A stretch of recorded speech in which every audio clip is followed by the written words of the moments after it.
السلام عليكم ورحمة الله وبركاته. ازيكم يا بنات؟ عاملين ايه؟ يا رب تكونوا في تم صحة واحسن حال.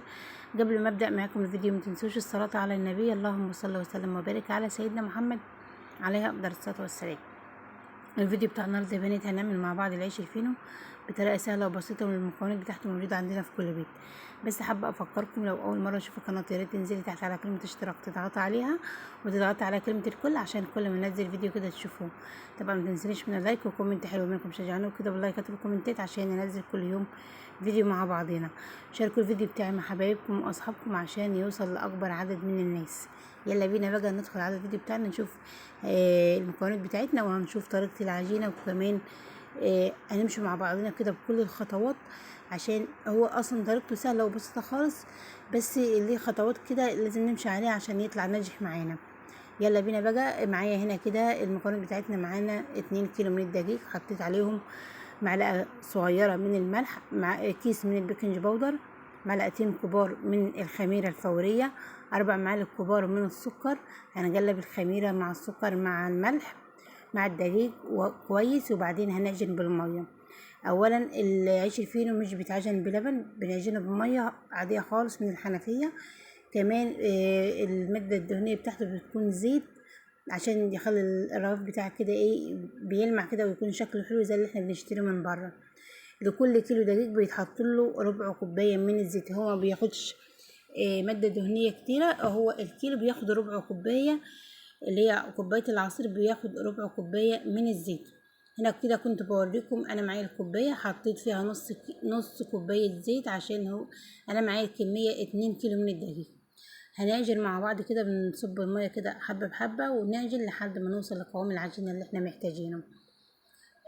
بصوا هو لحد كده طريقته سهله وبسيطه، وخطواته برضو ايه الى حد ما كويسه، يعني مش بياخد وقت معاكم خالص لا في العجين، والمكونات بتاعته سهله. بننزل بالميه كده حبه بحبه، مش بننزل بكميه الميه مره واحده عشان خاطر العجينه بتاعته ما تطرش معانا، وتحتاج ان احنا نضيف لها دقيق يعني.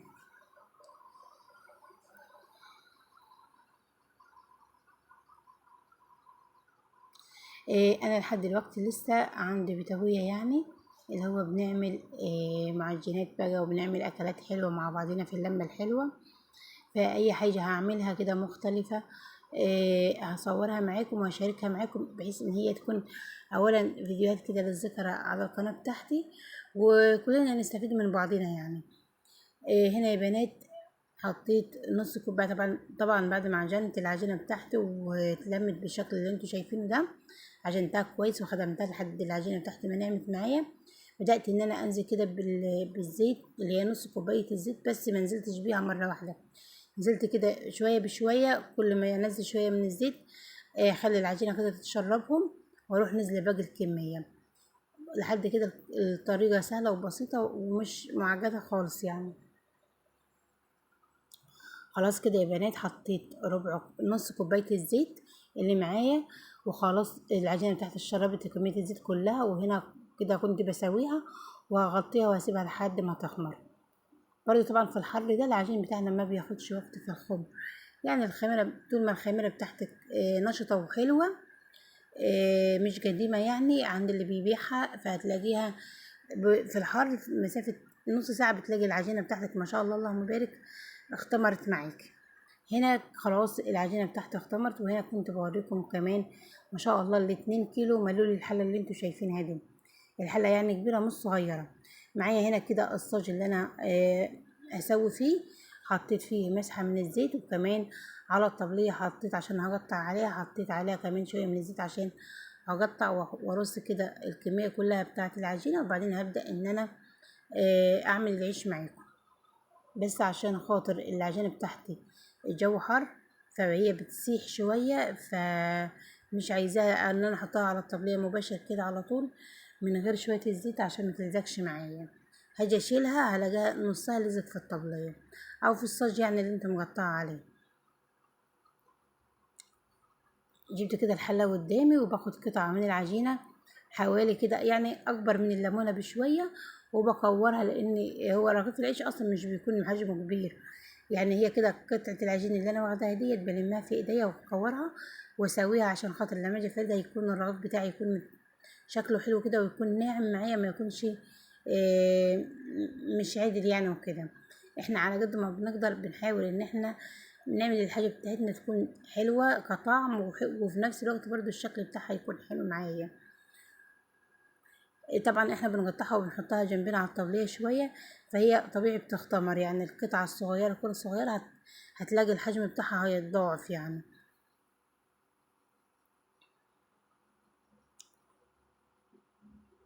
حاجات كتيرة من المعجنات أو المخبوزات اللي احنا بنشتريها من بره نقدر نعملها في البيت بأسهل طريقة يعني. وكمان أنا ما بحبش الحاجات اللي تكون مكوناتها كتيرة وتكون معقدة معايا، لا أنا بحب الحاجات البسيطة اللي أنا أقدر أعملها بأبسط المكونات. خلاص كده يا بنات، هنا كنت بوريكم ما شاء الله قطعت الكمية كلها بالشكل اللي انتوا شايفينه ده.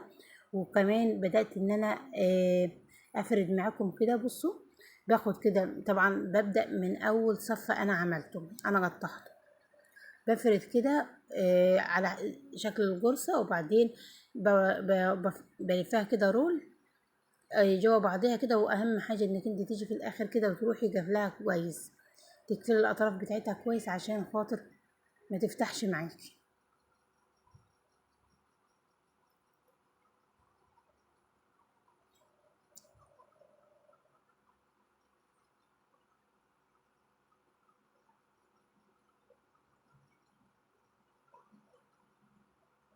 بص بفرد كده يبقى لنا شكل الجرصة كده، واروح برماها لجوه.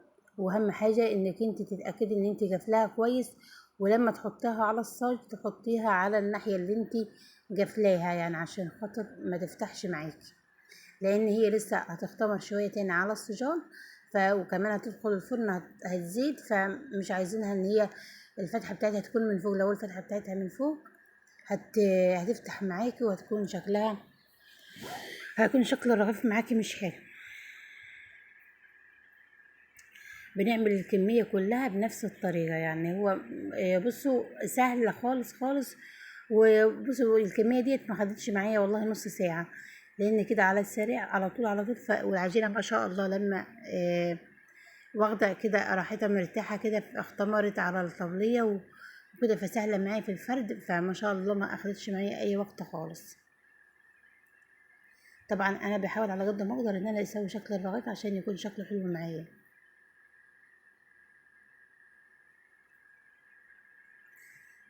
طبعا الرغيف اللي انا بعمله بقفله من الاطراف وبقفله من من تحت كده، واروح على طول حطاه على الصاج عشان خاطر هيخمر معايا على الصاج كمان مره.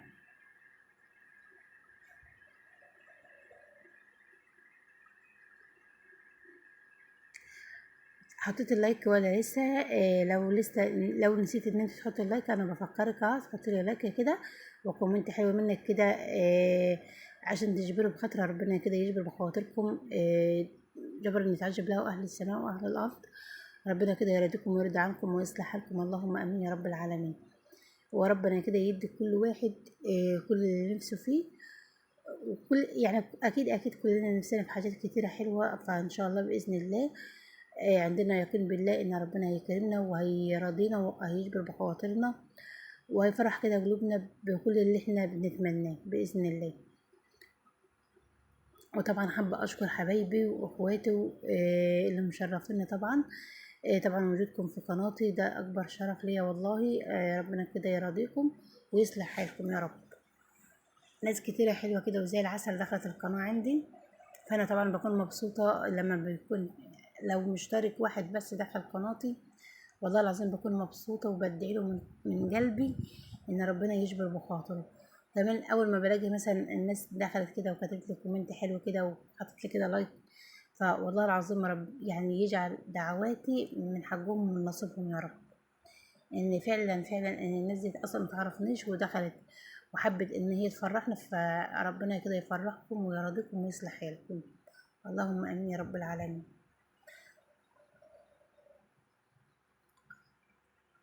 هنعمل الكمية كلها يا بنات ونرصها كده على الصجان، وبعد كده احنا هنولع الفرن وهنسيبه كده يسخن. الفرن اللي هو بتاعنا الفرن اللي هي الكبيرة بنولع الكحكة من تحت والجناب، بنسيب الفرن يسخن، وبعد ما بيسخن بنهدي النار ونروح ندخل كده الصاج بتاع العيش الفين، وهيطلع احلى واجمل عيش فين ممكن تاكليه. كفايه بس ان انت ضامنه نظافته، والله الطعم مش فارق كتير خالص عن بره، بل بالعكس هيكون طعمه احلى واجمل واطعم من اللي احنا بنشتري من بره بكتير، وانضف طبعا، يعني دي اهم حاجه. انا عملت الكميه كلها، وفعلا اول ما طلعت من الفرن ما شاء الله اللهم بارك، العيال حوالينا اولاد اخواتي ربنا كده يبارك لنا فيهم يا رب ويصلح حالهم. بصوا كل واحد خد رغيف، واللي كله ورجع خد تاني، فهتلاقوا الكمية معايا في الآخر مش هي الكمية اللي اتعملت، لأن اتاكل منها حبة كتار يعني.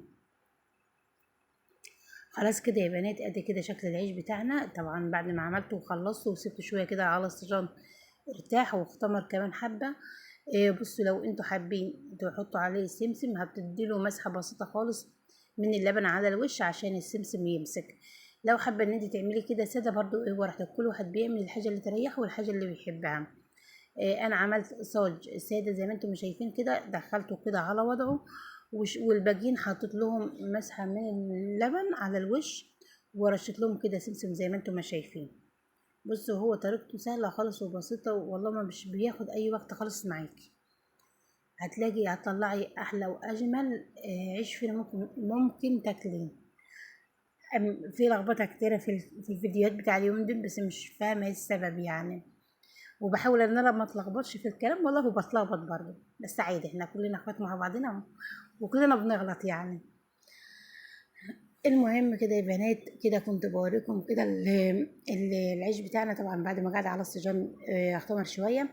وهنا كده كانت طبعا مرت اخويا هي اللي بتسوي. بوريكم كده شكل العيش، وبوريكم كمان النار احنا موسطينها، يعني مش مخليين النار عاليه ومش واطيه، يعني مش عاليه للاخر ومش واطيه للاخر. وطبعا مولعين الجناب الاتنين، ومولعين الكحكه اللي هي البلاطه من تحت. بس كده، فده كده كان شكل العيش الفينو بتاعنا. ما شاء الله كان جميل، وكان طالع بسم الله ما شاء الله زي العسل، وكان طعم وريحة مش عارفة اوصف لكم. الريحة بتاعته كانت قلب البيت والله.